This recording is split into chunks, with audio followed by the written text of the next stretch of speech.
90 రోజుల కోర్సు పూర్తి చేస్తే చాలు 100% ప్లేస్మెంట్ సపోర్ట్ తో సాఫ్ట్వేర్ జాబ్ మీ సొంతం. వెంటనే కోడ్ జ్ఞాన్ డెస్టినేషన్ ని సంప్రదించండి. నమస్తే, నేను విజయ్. హైదరాబాద్లోని మీర్పేటలో జరిగినటువంటి సంచలనమైనటువంటి హత్య గురించి ఇప్పుడు అనేక కోణాలు వినిపిస్తున్నాయి. మొదట మిస్సింగ్ కేసు నుంచి ఇప్పుడు హత్య కేసుగా నమోదు చేశారు పోలీసులు. సో పోలీసులు ఆధారాలను ఎలా సేకరించారు, అసలు ఈ కేసుని ఎలా సాల్వ్ చేశారు, దీని గురించి డిస్కస్ చేద్దాం. మనతో పాటు ఉన్నారు మాజీ పోలీసు ఉన్నతాధికారి, అదేవిధంగా ప్రస్తుతం అడ్వకేట్గా పనిచేస్తున్న సర్వేశ్వర రెడ్డి గారు. నమస్తే సార్. నమస్తే. రకరకాల డైవర్షన్స్ తిరిగాయి. ఫస్ట్ ఏమో మిస్సింగ్ కేసు అన్నారు, ఇప్పుడు ఎట్టకేలకు మర్డర్ కేసుగా నమోదు చేశారు. ఆధారాలని దొరకకుండా చేశాడు అతను, ఎక్కడ కూడా ఒక చిన్న క్లూ కూడా దొరకకుండా చేశాడు. ఏం చేస్తారో చేసుకోండి అని పోలీసులకి సవాల్ విసిరాడు.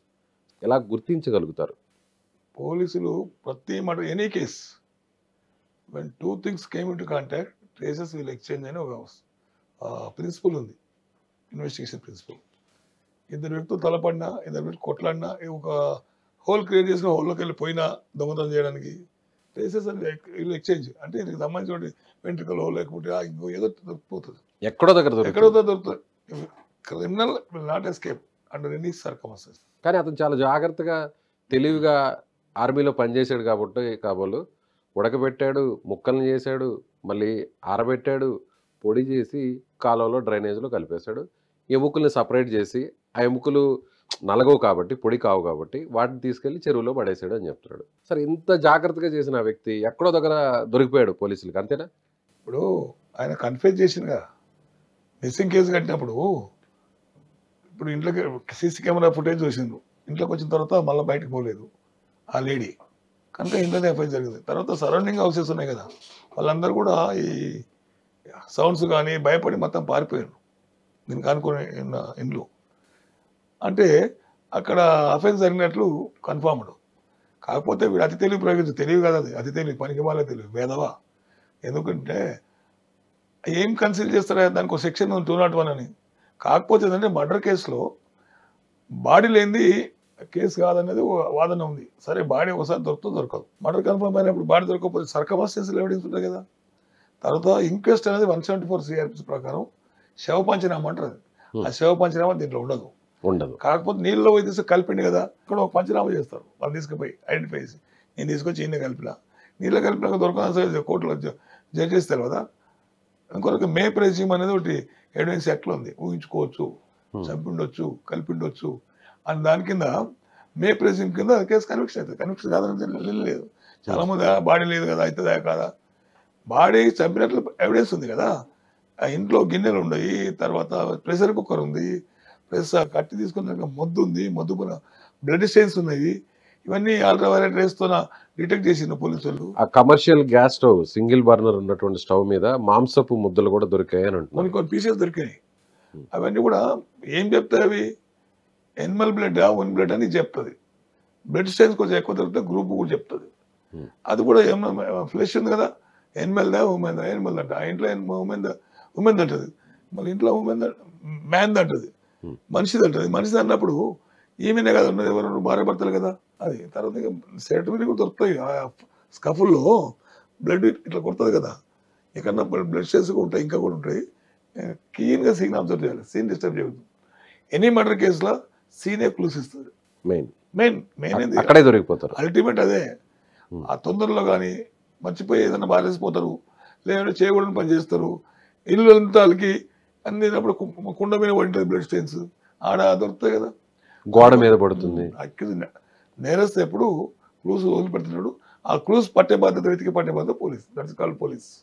సో ఇక్కడ ఒక టెక్నాలజీని కూడా యూజ్ చేశారు, బ్లూ రేస్ టెక్నాలజీని యూజ్ చేశారు. సో అల్ట్రావైలెట్ కిరణాల ద్వారా వాటిని ఐడెంటిఫై చేశారని అంటున్నారు. జనరల్గా అలా జరుగుతుంది. బాడీ ఐడెంటిఫై కాదు, బ్లడ్ స్టెయిన్స్ ఉన్నాయి కదా, ఆ బ్లడ్ స్టెయిన్ అల్ట్రావైలెట్ ప్రయోగిస్తుంటే అది హ్యూమన్ బ్లడ్, గ్రూప్ అవన్నీ వస్తాయి. ఒకవేళ భార్య ఇంతకుముందు హాస్పిటల్ మెడికల్ ఎగ్జామిన్ చేసుకుంటే బ్లడ్ గ్రూప్ అవుతుంది.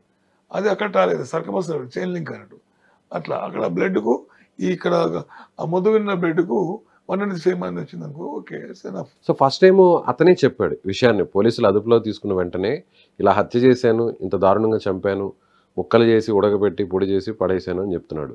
సార్, మళ్ళీ అతనే మీ దగ్గర ఏమన్నా ఆధారాలు ఉన్నాయా, కోర్టులో నేను చెప్పుకుంటాను, నన్ను ఏం చేస్తారు, ఏం చేయలేరు, ఇలా రకరకాలుగా మాట్లాడుతూ వచ్చాడు. సో పోలీసు ఉన్నతాధికారులు విషయం బయటకు వచ్చిన తర్వాత కూడా ఇది మిస్సింగ్ కేసు కిందే నమోదు చేస్తున్నాం, ఇంకా కూడా అతన్ని అక్యూజ్డ్ అని అనవద్దు అంటూ కూడా చెప్పారు సాక్షాత్తు పోలీసు ఉన్నతాధికారి డీసీపీ. వెంటనే మళ్ళీ మర్డర్ కేసుగా కన్వర్ట్ అయింది. అంటే ఆధారాలు దొరక్కపోతే ఒక మనిషిని చంపినా కూడా అది మిస్సింగ్ కేసు కిందే ఉంటుంది. అది హైలీ ఇంపాసిబుల్, అలా ఉండడు. ఎందుకంటే కన్ఫెషన్ ఉంది ఇక్కడ. మర్డర్ చేసినప్పుడు అక్యూజ్ సరెండర్ అయ్యి కన్ఫెస్ చేస్తాడు, వాడు దొరకపోవచ్చు. కన్ఫెషన్ 27 ఎవిడెన్స్ యాక్ట్ కూడా కన్ఫెషన్లు ఏమో ఒకసారి చేశానని చెప్తాడు, మరొకసారి చేయలేదు అని చెప్తే దాన్ని ఎలా తీసుకుంటారు పరిగణలోకి? వేరియేషన్స్ ఐడెంటిఫై చేస్తారు కదా, ఫస్ట్ అని చెప్పి సెకండ్ అని చెప్పి విచ్ వన్ ఈస్ కరెక్ట్ అనేది. లీస్ట్ టు రికవరీ, ఆ మొద్దు ఉంటుంది కదా, ఆ మొద్దు రికవరీ చేస్తారు, కన్ఫెషన్ రాస్తారు, ఆ బ్లడ్ చైన్స్ రికవరీ చేస్తారు. అలా చైన్ లింక్ ఎవిడెన్స్ ఇది. అంతవరకు ఎవరు తప్పించుకోలేదు, మర్డర్ కేసులో తప్పించుకోలేదు. డెడ్ బాడీ ఉండాల్సిన, ఖచ్చితంగా ఉండాల్సిన అవసరం తెలియదు, ఉండాలి కానీ ఖచ్చితంగా ఉండాల్సిన అవసరం లేదు. ఎంక్వైరీ చేయడానికి ఎంక్వైరీ చేస్తే పంచులు పెట్టి ఒపీనియన్ రాస్తారు. అదే పంచుల ముందు కన్ఫెషన్ రాస్తారు కదా. సో ఆ మాంస పీసెస్ అవి దొరికేవి కాబట్టి ఇప్పుడు వాటిని డిఎన్ఏని ఎలా ఐడెంటిఫై చేస్తారు? అంటే వాళ్ళ పేరెంట్స్ దగ్గర నుంచి డిఎన్ఏ పిల్లల ద్వారా ఐడెంటిఫై చేస్తారు, అంతే వస్తుంది, పిల్లల నుంచి వస్తుంది. ఆటోమేటిక్ వస్తుంది. హెయిర్ కూడా దొరికిందండి, హెయిర్ దొరికినా కూడా డిఎన్ఏ బయటపడుతుంది. హెయిర్ దొరికి కూడా డిఎన్ఏ వస్తుంది, వాళ్ళ పేరెంట్స్ ద్వారా చేస్తారు. అట్లా ఇన్వెస్టిగేషన్ మైన్యూట్ పోతుంది, చేస్తుంది, బాగా చేస్తుంది. సెన్సేషనల్ కేసు కనుక మోర్ పర్టికులర్గా చాలా కాన్సన్ట్రేట్ చేస్తారు. అంటే అన్ని కేసులు చేస్తుంటారు కానీ ఇది కూడా చేస్తారు, తప్పకుండా చేస్తారు. చేయకపోతే మన పోలీసు ఫెయిల్ అయిన ప్రజలు, మీడియా ఎవరు ఊరుకోరు కదా. సో ఇప్పుడు కొన్ని వార్తలు కూడా బయటకు వస్తున్నాయి, ఒక ఇన్ఫర్మేషన్ కూడా బయటకు వస్తుంది. అంటే ఇద్దరి మధ్య కొన్ని తగాదాలు ఉన్నాయి, మరదలతో కొంత అతను మిస్బిహేవ్ చేశాడు. సో ఇది ఊర్లో కూడా పంచాయతీ నడిచింది. ఆ విషయమై భార్య నిలదీసింది మాధవి గురుమూర్తిని. ఆ తర్వాత మాధవి వచ్చేసి అతనికి వేరే అక్రమ సంబంధాలు అంటే ఆ విషయం కూడా నిలదీస్తే ఊరికి వెళ్ళే క్రమంలో కూడా ఒక గొడవ జరిగింది. సో తాలిబొట్టు తీసి అతను ముఖం మీద విసిరేసింది. అప్పుడు అతను నెట్టేస్తే ఆ తల వెళ్ళి గోడకు తగిలి చనిపోయింది. సో ఇలా జరిగింది. ఆధారాలు దొరకకుండా ఉండడం కోసమే ఇదంతా చేశాడు. అది ఆధారాలు దొరకకుండా ఉండడానికి చేసిన మాత్రం కన్ఫామ్ అది. కానీ ఇంత క్రూరంగా చేస్తారా? మీరు చాలా కేసెస్ చూసుంటారు. ఉంటారు అక్కడ సైకో టైప్ మారిపోతారు వాళ్ళు, సైకో టైప్ అయిపోయి చేస్తారు. కట్ త్రోట్ చేస్తారు, అంటి పెట్టేస్తారు, వన్ చేస్తారు, రకరకాల ఇది చేస్తారు. బాడీ దొరకకుండా చేస్తారు. బూడిదనే ఉంటుంది దాంట్లో, ఆ బూడిదని కూడా సీజ్ చేస్తాం.